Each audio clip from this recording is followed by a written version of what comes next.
বহুদূর গভীরে নীল সমুদ্রের নিচে ছিল এক মায়াবী ঝিনুক রাজ্য। এই রাজ্যের প্রাণ ছিল মহামুক্তা, কিন্তু এক অশুভ শক্তি সেই আলো নিভিয়ে দিচ্ছিল।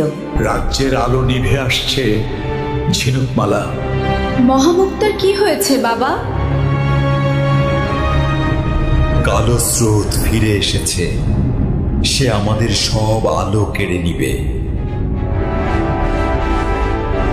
আমি ভয় পাই না, আমি মহামুক্তাকে রক্ষা করব।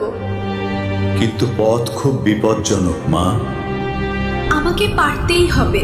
বিদায় বাবা।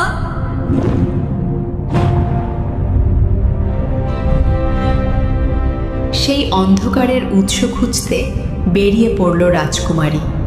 তার একমাত্র ভরসা জ্ঞানী কচ্ছপ দাদু। কচ্ছপ দাদু, আমাদের বাঁচান।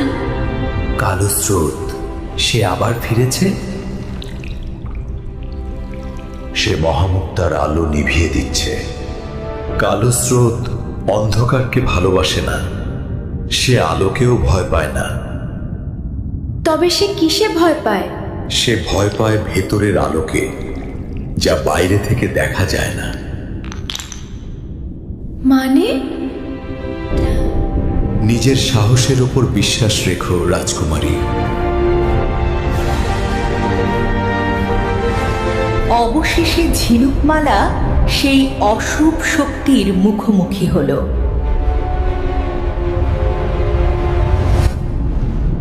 ফিরে যাও ছোট্ট রাজকুমারী, এই রাজ্য এখন আমার।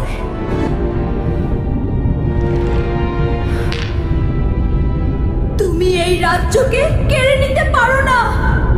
কালো স্রোত, ওই ছোট্ট ঝিনুক দিয়ে আমায় হারাবে? ওতে তো কোনো আলোই নেই। আলো বাইরে নয়, আলো আমার ভেতরে।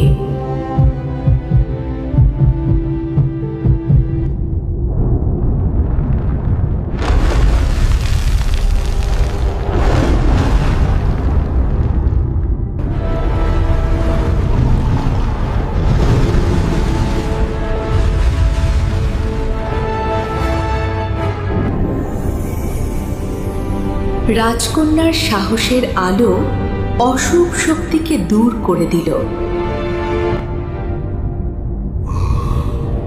আমার সাহসী মেয়ে,